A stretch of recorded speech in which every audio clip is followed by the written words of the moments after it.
मुख्तार अंसारी की मौत के बाद न सिर्फ पूर्वांचल बल्कि पूरे देश में इस बात की चर्चा रही कि एक व्यक्ति की पहचान मसीहा और माफिया दोनों आधार पर कैसे हो सकती है। कुछ ऐसी ही अनसुलझी पहेली को सुलझाने के लिए एबीपी लाइव की टीम जो है आपको मुख्तार अंसारी से जुड़े अनेक किस्से पहुंचा रही है। एक बार फिर हम कुछ ऐसी बातों को आप तक पहुंचाएंगे। हमारे साथ बातचीत के लिए जुड़े हैं पवन सिंह जी, जो तकरीबन 3 से 4 दशक तक पूर्वांचल के सियासत और क्राइम से जुड़ी रिपोर्ट को जनता तक पहुंचाते रहे हैं। पवन जी, शुक्रिया हमसे बातचीत करने के लिए। पहला सवाल हमारा ये है कि मुख्तार अंसारी के बारे में कहा जाता है कि वो अपने जब वो नौजवान थे तो क्रिकेट खेला करते थे। आखिर में क्रिकेट खिलाड़ी कैसे जुर्म की तरफ आगे बढ़ गए? देखिए, मुख्तार का जो पारिवारिक बैकग्राउंड था वो पॉलिटिकल परिवार रहा है और पुश्तों से पॉलिटिकल परिवार रहा है, लेकिन जो अफजाल अंसारी के विधायक बनने के बाद से तो एक जनप्रतिनिधि वाला एक्स्ट्रा रुआब जो होता है वो मिलना शुरू हुआ और मुख्तार का जो मेल जोल था वो साधु सिंह से अच्छा मेल जोल था। दोनों एक अच्छे मित्र थे और दोनों जो है वो एक दूसरे के मतलब कि हम प्याला हम निवाला टाइप के बहुत ही करीबी साथी थे।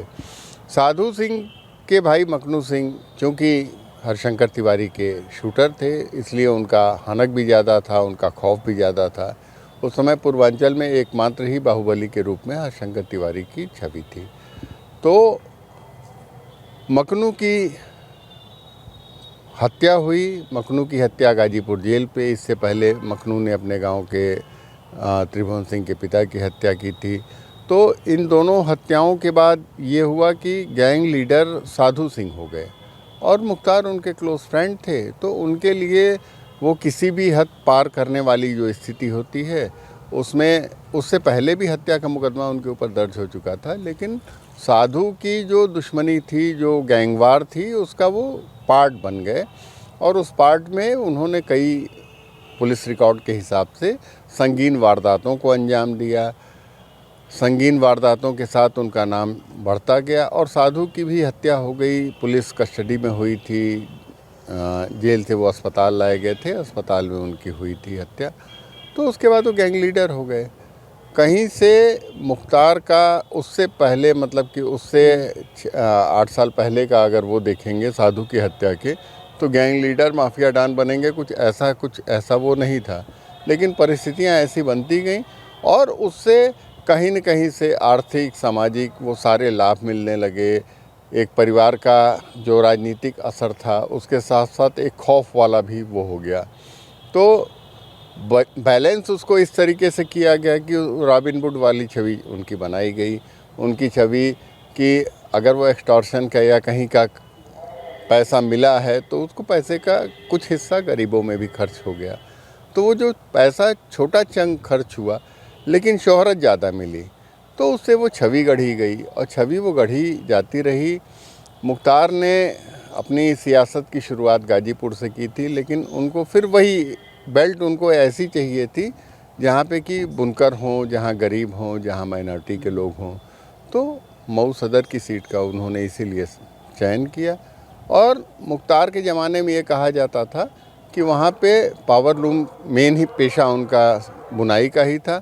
पावर लूम चलते थे और पावर लूम चलाने वालों को बिजली का बिल नहीं देना होता था, कभी बिजली नहीं कटती थी। मुख्तार के नाम पे मुख्तार जेल में रहें या कहीं रहें, लेकिन उनका फ़ोन चला जाता था तो किसी की हिम्मत नहीं होती थी। अगर वो मुख्यमंत्री के गांव में 24 घंटा बिजली रहती थी तो मुख्तार के भी इलाके में 24 घंटा बिजली रहती थी। तो उनके लिए तो वो मसीहा था ही। जब तक और आप बिल देना नहीं है, बिजली मनवानी यूज़ करनी है, तो उससे बढ़िया मसीहा तो फिर प्रधानमंत्री मोदी और सीएम योगी भी नहीं है। वो भी बिल की तो डिमांड करते हैं ना, बिजली कितनी भी सप्लाई करते हैं लेकिन बिल चाहते हैं। और जी एक बात है कि 80 और 90 के दशक की बात है, आप उस समय ग्राउंड रिपोर्टिंग करते थे। मुख्तार अंसारी और सीधे सीधे ब्रिजेश सिंह के बीच में जो वर्चस्व या यूँ कह लें कि जो गैंगवार की स्थिति थी, कब शुरू हुई? क्या कभी ब्रिजेश सिंह और मुख्तार अंसारी सीधे आमने सामने हुए? पुलिस रिकॉर्ड में ऐसे 2 मामले हैं। एक तो ये जो कैंटोनमेंट एरिया में लखनऊ में फायरिंग हुई थी, वो क्रॉस फायरिंग कृष्णानंद के काफिले पे हुई थी जिसमें वो, और दूसरे उसरी चट्टी वाला केस है जिसमें कि कहा जाता है कि ब्रिजेश मतलब मुख्तार ने यही रिपोर्ट दर्ज कराई थी और उनका परिवार आज भी इस आरोप को वो दोहराता है कि उसमें बचने के लिए जहर दे करके मार दिया गया, या वो जो आरोप लगते हैं वो उसरी चट्टी को लेकर के लगते हैं। कैंटोनमेंट वाली फायरिंग और ये जिसमें क्रॉस फायरिंग हुई थी और कई राउंड फायरिंग हुई थी। कैंटोनमेंट वाले में कोई मरा वरा नहीं था, यहाँ पे दोनों पक्षों से मरने की बात रही है। तो ये रिकॉर्ड रहा है दोनों का। और दोनों की ब्रजेश दरहरा के रहने वाले, वो मोहम्मदाबाद के फाटक के रहने वाले, कोई ऐसा ज़मीन का खेत का तो झगड़ा था नहीं दोनों का। दोनों की परिस्थितियां ऐसी हुई। ब्रजेश के फादर का मर्डर हुआ था। ब्रजेश अपने फादर के मर्डर के बाद बदला लेने के लिए जिन लोगों से जुड़े उनसे त्रिभुवन जुड़े हुए थे। और मुख्तार साधु सिंह की ओर से तो वो मुड़ियार गांव वाली जो दुश्मनी थी, वो दुश्मनी ही इन लोगों के बीच में, मतलब कि मुड़ियार की दुश्मनी को दोनों अपने अपने स्तर से संभालने लगे, आगे बढ़ाने लगे। अच्छा, एक बात और भी है कि वाराणसी भी इस संघर्ष से, या यूँ कह लें कि इस वर्चस्व के जंग से पीछे नहीं रहा है। यहाँ पर ही बात कर लें तो अजय राय और अंसारी परिवार में जो खींचातानी है या जो स्थितियाँ हैं, और उसकी क्या वजह है? क्या केवल और केवल उनके भाई की हत्या या कुछ अन्य वजह भी? नहीं, भाई की हत्या के अलावा और कोई अन्य वजह नहीं। भाई की भी हत्या इसलिए हुई क्योंकि अवधेश राय जी एक मतलब कि उनके बारे में कहा जाता था कि वो ब्रजेश एंड टीम के सिंपैथाइज़र हैं, उनके शरणदाता हैं, उनके संरक्षक हैं। ये उनके ऊपर आरोप लगते थे। और बाद में जब ब्रजेश डॉन हुए, उनकी जो फाइल पुलिस के रिकॉर्ड की बनी, उसमें अजय राय का नाम एज ए विधायक उनके संरक्षणदाता और संरक्षक शरणदाता के रूप में दर्ज रहा है। और ये 1-2 साल नहीं, ये 20 साल तक दर्ज रहा है। तो ऐसा नहीं है, लेकिन वही है कि इनकी डायरेक्ट कोई वो नहीं थी। वही जैसे कि मुख्तार ब्रजेश की नहीं थी। अवधेश राय चूँकि सिंपैथी रखते थे उस टीम के साथ, अवधेश राय का मर्डर हुआ तो अवधेश राय का परिवार तो फिर जो मर्डर किया है उसके अगेंस्ट ही रहेगा। तो मुख्तार का उसमें नाम सीधे सीधे था, उसमें सज़ा भी हुई मुख्तार को। अच्छा, तो मुख्तार अंसारी को सज़ा दिलवाने में अजय राय ने लंबी कानूनी लड़ाई भी लड़ी है, लेकिन वर्तमान स्थितियों को आप देख रहे होंगे, हो सकता है कि वो सियासत या फिर कुछ अन्य वजहें भी हैं जिससे एकदम पूरी तरीके से चुप्पी साधे हैं। और कुछ क्या वजह हो सकती है? सियासी कारण ही मेन है, मेन उसका सियासी कारण है। अजय राय इंडिया गठबंधन से जुड़े हुए हैं, कांग्रेस के प्रदेश अध्यक्ष हैं और वो इंडिया गठबंधन के प्रत्याशी हैं मुख्तार के भाई। तो इसलिए वो कहाँ से बोल सकते हैं, वो चीज़ों को नहीं बोल सकते हैं, उसको सियासी रूप में ही देखना उचित होगा। जी, पवन जी, एक बात और है कि जब भी इस विषय की चर्चा होती है तो एक बात कहा जाता है कि पूर्वांचल का बहुत बड़ा नुकसान हुआ है इससे। कहीं न कहीं कई लोगों की जानें गई हैं, कई लोगों का परिवार उजड़ा है। जब मुख्तार अंसारी की मौत हुई तो कुछ ऐसी घटनाएं आपको याद आई हों, ख़ास तौर पर उस समय की जब आप ग्राउंड पर रहे हों? देखिए, सबसे पूर्वांचल का जो सबसे मतलब कि दुर्दांत हत्या या लोमहर्षक कांड, जो भी उसको शब्दों का रूप दे दिया जाए, वो जो कृष्णानंद राय की हत्या थी, वो कांड ऐसा था, वो न पहले हुआ था न भविष्य में कोई होने के वो दिख रहे हैं। जिस तरीके से उनको मारा गया था, इससे पहले भी AK-47 चली थी, कैलाश दुबे समेत 3 लोग मारे गए थे, गोपीगंज में 47 चली थी, 47 चलती थी, 1-2 लोग मारे जाते थे। लेकिन इस तरीके से 7 लोगों को, वो आपने मंजर आप कल्पना करके देखिए कि 7 लाशें एक लाइन से लिटाई हुई हैं और सैकड़ों लोग रो रहे हैं। तो वो मंजर ही ऐसा था कृष्णानंद राय की हत्या कि वो जो है उससे लोग उबर नहीं पाए थे, महीनों तक उबर नहीं पाए थे। और उसको लेकर के एक नाराज़गी, गुस्सा जो था, वो आज भी उस घटना को 20 साल के करीब हो रहा है, लेकिन वो नाराज़गी अभी भी ख़त्म नहीं हुई है लोगों की। और जी, हमको याद है सारनाथ क्षेत्र में स्कूल में हम पढ़ते थे, क्लास 6-7 की बात है, और उस दौरान 30 से मुझे जहाँ तक याद है 30 से 40 दिन तक स्कूल बंद रहते थे। हम लोग जब जाते थे तो पता नहीं चलता था, लेकिन बोल दिया जाता था कि आज स्कूल बंद है। कुछ कृष्णानंद राय हत्याकांड जो हुआ था उस समय, कुछ ऐसी बातें जो आपको याद आ रही हो कि माहौल सांप्रदायिक तनाव तक पहुँच गया था? कृष्णानंद राय हत्याकांड के दूरगामी परिणाम आए थे। राजनाथ सिंह उस समय तक प्रदेश के नेता हुआ करते थे और बहुत ज़्यादा उनका नेशनल पॉलिटिक्स में कोई रोल नहीं था, इन्वॉल्वमेंट नहीं था। इस घटना के विरोध में वो बैठे और वहाँ पे अटल बिहारी वाजपेयी से लेकर के और वो लालकृष्ण आडवाणी पहुँचे, तो उससे उनकी एक राष्ट्रीय नेता की छवि गढ़ी गई, मतलब कि बन गई। और उसी के बाद वो भाजपा के राष्ट्रीय अध्यक्ष हो गए और फिर देश के गृह मंत्री रहे, रक्षा मंत्री मौजूदा उसमें हैं।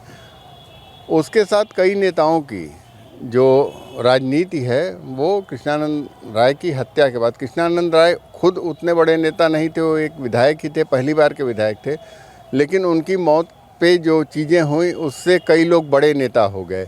सांप्रदायिक तनाव काफ़ी रहा और लोगों का, मैंने पहले भी ये चीज़ दोहराया कि जो साथ और जिस तरीके से मारा गया था और जिस तरीके से उसको रंग दिया गया था, कृष्णानंद राय की हत्या के बाद जो एक कोड चला था चोटी कट गई, तो उसको लेकर के सनातन का अपमान और वो करके उस समय भी ये चीज़ें थी और आज भी ये चीज़ें दोहराई जाती हैं कि उससे नाराज़गी ज़्यादा लोग। एक अंतिम सवाल, मुख्तार अंसारी की मौत हो चुकी है, लेकिन ब्रिजेश सिंह और अंसारी परिवार के बीच में जो दुश्मनी है उसको अब आप किस दिशा में देख रहे हैं? देखिए, एक बात ये भी कही जा रही है कि हो सकता है गाजीपुर से ब्रिजेश सिंह चुनाव लड़ सकते हैं सुभाषपा के सिंबल पर, और इसके अलावा अफजाल अंसारी हैं ही सपा से, तो अब दुश्मनी को किस दिशा में आप देख रहे हैं? देखिए, चुनाव लड़ने की मुझे दूर दराज तक कोई संभावना नहीं दिखती है। एमएलसी का चुनाव, वो एमएलसी थे 2016 से 22 तक एमएलसी थे, लेकिन योगी जी की सरकार बनने के पहले वो एमएलसी हुए थे। जब योगी जी सीएम बैठे हुए थे तो फिर वो एमएलसी का पर्चा उन्होंने ख़रीदा ज़रूर था, लेकिन पर्चा भरा नहीं था। उनकी पत्नी जो उनसे पहले थी वो फिर एमएलसी हो गई।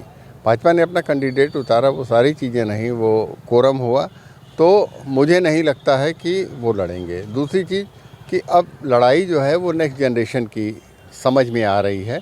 मुख्तार मर चुके हैं और अब्बास हैं, उमर हैं, मुन्नू अंसारी हैं, ये अंसारी परिवार के नेक्स्ट पौध है, जो कि मतलब कि अपराध में तो मुकदमे दर्ज हुए ही हैं, लेकिन पॉलिटिक्स में इन्वॉल्व हैं और अच्छी तरीके से इन्वॉल्व हैं। और उमर भले ही वो विधायक वगैरह नहीं हुआ है, लेकिन अपने भाई विधायकों से ज़्यादा बेहतर राजनीतिक समझ रखता है और जवाब देता है।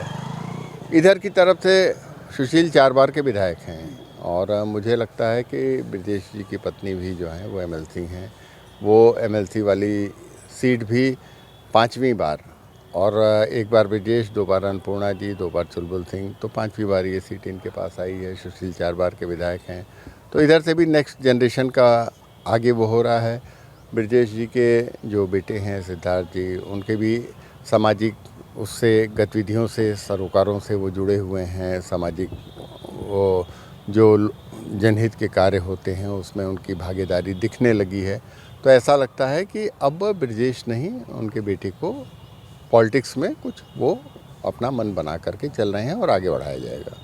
शुक्रिया हमसे बातचीत के लिए। तो ये थे हमारे साथ पवन सिंह जी, जिन्होंने उस समय के जो हालात थे, स्थितियों थे, उसको बयान किया, और निश्चित तौर पर जो मुख्तार अंसारी से जुड़े किस्से हैं वो ये बयां कर रहे हैं कि उस समय पूर्वांचल ही नहीं बल्कि जो आसपास के भी जनपद हुआ करते थे उनकी स्थितियां क्या थी, जो वर्चस्व की लड़ाई थी उसको लेकर कितने परिवारों की जो स्थितियाँ थी वो काफ़ी चुनौतीपूर्ण हो गई। एबीपी लाइव के लिए वाराणसी से निशांत चतुर्वेदी।